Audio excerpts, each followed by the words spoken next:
অভিলাষ আৰু লৈ আহিছো এটা গুৰুত্বপূৰ্ণ খবৰ বৰাকত হাহাকাৰ পৰিবেশৰ সৃষ্টি হৈছে ভয়াবহ ভূমিস্খলনৰ পিছত যাতায়াত স্তব্ধ হৈ পৰিছে তাৰ সমান্তৰালকৈ বন্ধ হৈ পৰিছে হাফলং শিলচৰ সংযোগী পথ আৰু ইয়াৰ পিছতে হাহাকাৰ পৰিবেশৰ সৃষ্টি হৈছে আবদ্ধ হৈ পৰিছে শ শ যাত্ৰী আৰু বিপদ ঘণ্টা বাজিছে যিকোনো মুহূৰ্তত ভয়ংকৰ বিপদ হ'ব পাৰে তাৰ ফলতে এতিয়া সমগ্ৰ অঞ্চলত এতিয়া আতংকই বিৰাজ কৰিছে আৰু এই সন্দৰ্ভত সবিশেষ লৈ অহাৰ চেষ্টা কৰিছো জনাই আছো টাইম এইট বিগ ব্ৰেকিং ডাঙৰ খবৰ বৰাকত প্ৰকৃতিৰ কালৰূপ বৰাকত হাহাকাৰ পৰিবেশৰ সৃষ্টি হৈছে ভয়ংকৰ ভূমিস্খলনত হাহাকাৰ পৰিস্থিতি ভয়াবহ ভূমিস্খলনৰ ফলত হাহাকাৰ পৰিবেশৰ সৃষ্টি হৈছে সম্পূৰ্ণৰূপে বন্ধ হৈ পৰিছে হাফলং শিলচৰ পথ হাৰাংগাজাওৰ সমীপৰ দুলাইচুঙাত সংঘটিত হৈছে ভয়ংকৰ ভূমিস্খলন তাৰ পিছতে স্তব্ধ হৈ পৰিছে যাতায়াত মুহূৰ্ততে পুত গ'ল ৰাষ্ট্ৰীয় ঘাইপথ পুত গৈছে আৰু চৌদিশে যাত্ৰীৰ হাহাকাৰ চাৰিওফালে কেৱল আতংকময় পৰিবেশৰ সৃষ্টি হৈছে আবদ্ধ হৈ পৰিছে শ শ যান-বাহন আবদ্ধ হৈ পৰাৰ পিছতে এতিয়া যিকোনো মুহূৰ্ততে বিপদ হ'ব পাৰে ডাঙৰ বিপদ হোৱাৰ সম্ভাৱনা প্ৰকাশ কৰা হৈছে এই পথেৰে যাত্ৰা নকৰিবলৈ প্ৰশাসনৰ কঠোৰ নিৰ্দেশ এই পথেৰে কোনো যাত্ৰা নকৰিব দৃষ্টান্ত দেখুৱাই আছো এয়া হৈছে বৰাকত ভয়ংকৰ ভূমিস্খলন হৈছে আমি টুইনৰ সহায়ত দেখুৱাৰ চেষ্টা কৰিম হাহাকাৰ পৰিবেশৰ সৃষ্টি হৈছে এনেকৈ এক্সক্লুসিভ দৃষ্টান্ত দেখুৱাই আছো এনেকৈ ভয়ংকৰ ভূমিস্খলনৰ ফলত আবদ্ধ হৈ থাকিবলগীয়া হৈছে শ শ যাত্ৰী নেৰানেপেৰা বৰষুণৰ ফলত এই ভূমিস্খলন হৈছে পাহাৰৰ মাটি খহিছে আৰু এনেকৈ দীঘলীয়া খাৰী দেখিবলৈ পোৱা গৈছে ট্ৰাকৰ পৰা আৰম্ভ কৰি সকলো বাহন বৰ্তমানে আবদ্ধ হৈ থাকিবলগীয়া হৈছে নেৰানেপেৰা বৰষুণৰ ফলত পাহাৰৰ ভূমি খহিছে আৰু পাহাৰৰ মাটি খহি ভয়ংকৰ পৰিবেশৰ সৃষ্টি হৈছে এনেকৈ বৰ্তমান সময়ত এই পথ সুচল কৰাৰ চেষ্টা কৰা হৈছে যদিও বৰ্তমানেও কিন্তু ভূমিস্খলনৰ ফলত আবদ্ধ হৈ আছে শ শ বাহন আৰু যাত্ৰীৰ মাজত হাহাকাৰ পৰিবেশৰ সৃষ্টি হৈছে এটা গুৰুত্বপূৰ্ণ খবৰ ৰাজ্যত বতৰে কাল ৰূপ লৈছে তাৰ সমান্তৰালকৈ বৰাকত এই পৰিস্থিতি দেখিবলৈ পোৱা গৈছে বৰাকত ভূমিস্খলনৰ ফলত হাহাকাৰ পৰিবেশৰ সৃষ্টি হৈছে দৃষ্টান্ত দেখুৱাই আছো এনেকৈ কেইবা ঘণ্টা জোৰা আবদ্ধ হৈ থাকিবলগীয়া হৈছে যাত্ৰী এতিয়াও আবদ্ধ হৈ আছে চৌদিশে হাহাকাৰ পৰিবেশৰ সৃষ্টি হৈছে নেৰানেপেৰা বৰষুণৰ ফলত এই পৰিস্থিতিৰ সৃষ্টি হৈছে বৰ্তমানেও উদ্ধাৰ অভিযান চলি আছে বা এই পথ সুচল কৰাৰ চেষ্টা কৰি আছে কিন্তু বৰ্তমান পৰ্যন্ত আবদ্ধ হৈ থাকিবলগীয়া হৈছে শ শ বাহন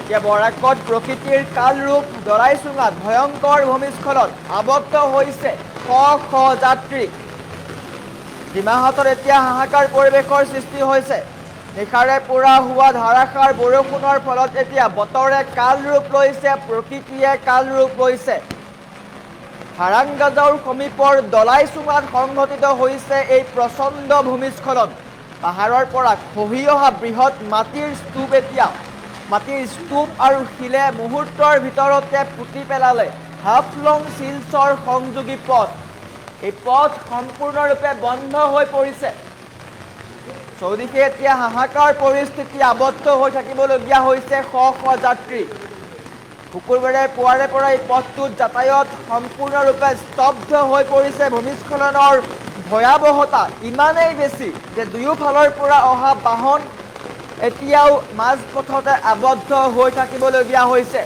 প্ৰচণ্ড বৰষুণ আৰু প্ৰকৃতিৰ তীব্ৰ আক্ৰোশৰ মাজত শিশু বৃদ্ধৰ পৰা আৰম্ভ কৰি ৰোগী পৰ্যন্ত আবদ্ধ হৈ থকাৰো আশংকা প্ৰকাশ কৰা হৈছে আৰু যিকোনো মুহূৰ্ততে ভয়াবহ বিপদ হ'ব পাৰে ডাঙৰ বিপদ হ'ব পাৰে বৰ্তমানো পাহাৰৰ পৰা শিল মাটি খহি থকাৰ খবৰ পোৱা গৈছে বৰ্তমানেও কিন্তু পাহাৰৰ পৰা শিল আৰু মাটি খহি আছে আৰু যিকোনো সময়ত ভয়াবহ বিপদ হ'ব পাৰে স্থানীয় প্ৰশাসন ঘটনাস্থলীত উপস্থিত হৈছে যদিও ধাৰাসাৰ বৰষুণৰ বাবে উদ্ধাৰ কাৰ্যত বাধাৰ সৃষ্টি হৈছে পাহাৰীয়া মুখুৰা পথত যিকোনো মুহূৰ্ততে আকৌ ভূমিস্খলন হোৱাৰ প্ৰবল সম্ভাৱনা আছে। প্ৰশাসনে সকীয়াই দিছে, প্ৰশাসনে স্পষ্ট কৰিছে যে বৰ্তমান এই পথটো অতি স্পৰ্শকাতৰ। এই পথেৰে যাত্ৰা নকৰিবলৈ আহ্বান জনাইছে। প্ৰকৃতিৰে সংহাৰী ৰূপৰ সন্মুখত এতিয়া অসহায় হৈ পৰিছে ডিমা হাছাও। ডিমা হাছাওত এতিয়াও অব্যাহত আছে ভূমিস্খলন। এনেকৈ বুলডোজাৰ লগাই মাটি আঁতৰ কৰোৱা হৈছে, কিন্তু বৰষুণ যিহেতু আছে তাৰ ফলত বৰ্তমানেও কিন্তু পাহাৰৰ মাটি খহি আছে। আৰু এনেকৈ এতিয়া হাহাকাৰ পৰিৱেশৰ সৃষ্টি হৈছে। ভয়াৱহ ভূমিস্খলন প্ৰকৃতিৰ কালৰূপৰ ফলত এতিয়া আবদ্ধ হৈ থাকিবলগীয়া হৈছে। শ শ যাত্ৰী, শ বাহন আবদ্ধ হৈ আছে। নেৰানেপেৰা বৰষুণৰ ফলত এতিয়াও কিন্তু সুচল হোৱা নাই যাতায়ত। শিলচৰ হাফলং সংযোগী ৰাষ্ট্ৰীয় ঘাইপথ বৰ্তমান সময়ত বন্ধ হৈ আছে, স্তব্ধ হৈ আছে। সমগ্ৰ অঞ্চল জনজীৱন স্তব্ধ হৈ পৰা দেখিবলৈ পোৱা গৈছে। দৃশ্যাংশ দেখুৱাই আছো, এয়া এক্সক্লুচিভ দৃশ্যাংশ। ডিমা হাছাওত এনেকৈ প্ৰকৃতিয়ে কাল ৰূপ লৈছে। হাফলং আৰু শ্বিলং সংযোগী ৰাষ্ট্ৰীয় ঘাইপথত এতিয়া ভয়ংকৰ ভূমিস্খলন, আবদ্ধ হৈ থাকিবলগীয়া হৈছে শ শ বাহন। নেৰানেপেৰা বৰষুণৰ ফলত এতিয়াও কিন্তু পাহাৰৰ পৰা শিল আৰু মাটি খহি আছে, যাৰ ফলত এতিয়াও কিন্তু সুচল কৰিব পৰা নাই ৰাষ্ট্ৰীয় ঘাইপথ। দৃশ্যাংশ এয়া দেখুৱাই আছো। দৃশ্যাংশ এনেকৈ দীঘলীয়া গাড়ী লাইন দেখিবলৈ পাইছে, লানি নিচিগা শাৰী দেখিবলৈ পাইছে। শ শ বাহন আবদ্ধ হৈ আছে। আনটো ইণ্ড দেখুৱাইছো যে কেনেকৈ পথ সুচল কৰাৰ চেষ্টা কৰা হৈছে। বৰষুণৰ মাজতো চেষ্টা কৰা হৈছে যে যাতায়াত ব্যৱস্থা নিৰ্মূল কৰিব পৰা যায় নেকি, কিন্তু বৰষুণ এৰা নাই, যাৰ ফলত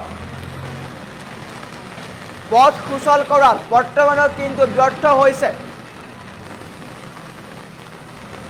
আৰু এই ভয়ংকৰ ভূমিস্খলনৰ ফলত আবদ্ধ হৈ আছে শ শ যাত্ৰী। ট্ৰাকৰ পৰা আৰম্ভ কৰি সৰু বাহন পৰ্যন্ত আবদ্ধ হৈ থাকিবলগীয়া হৈছে। সম্পূৰ্ণ বন্ধ হৈ পৰিছে শিলচৰ হাফলং সংযোগী ৰাষ্ট্ৰীয় ঘাইপথ।